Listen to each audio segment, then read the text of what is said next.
Les découvertes d'outils très anciens dans le nord de l'Afrique nous questionnent sur les migrations des hommes de l'Afrique vers l'Europe.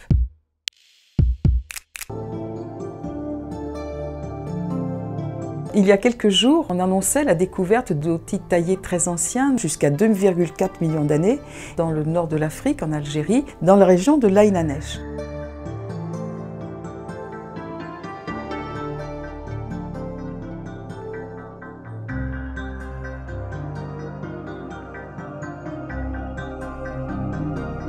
Cette découverte de l'Aïn Bouchrit nous remet en mémoire le fait que l'homme, c'est un homme migrant, c'est un homme qui se déplace et qui n'est pas restreint, contraint à une région précise. Alors que les hominoïdes étaient répandus sur le continent africain, on a focalisé sur l'Afrique orientale. Mais ça veut nous dire aussi que ces hominoïdes d'Afrique australe ont certainement évolué. Se sont-ils éteints sur place? Ont-ils évolué vers d'autres régions, comme le Gabon, l'Angola, l'Afrique occidentale, où là on connaît très peu de choses?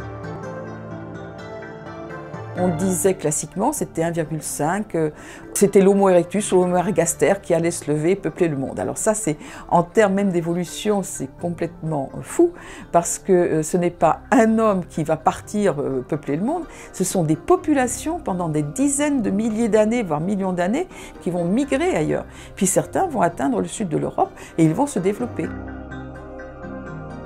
Ce sont des outils classiques d'une culture qu'on a découverte à Olduvai en Tanzanie. Donc c'est une culture ancienne qu'on a retrouvée au Kenya, qu'on a retrouvée en Éthiopie, au Kadagona par exemple, qu'on a trouvée également en Ouganda, à Nyabusosi, vers 1,5-1,8 millions d'années. Alors parmi les outils, ce sont en grande partie des noyaux de cailloux de calcaire qui ont été recassés, certains sur une face, d'autres un peu plus largement.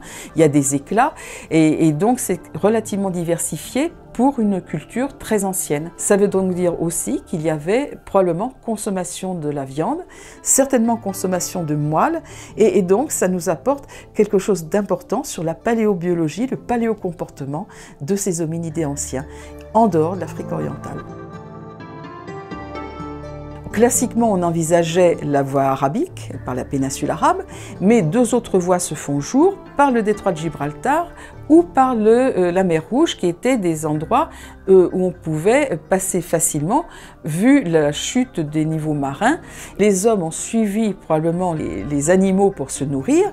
N'oublions pas que l'environnement dans la région d'Aïn Anech et sur le site de Aïn Bouchrit en particulier, était un milieu de savane qui était beaucoup plus humide que ce qu'on le connaît aujourd'hui dans la région. C'était une région certainement plus giboyeuse, on y a des hippopotames, on a des antilopes, enfin, donc c'était quelque chose d'important pour l'homme pour pouvoir se nourrir.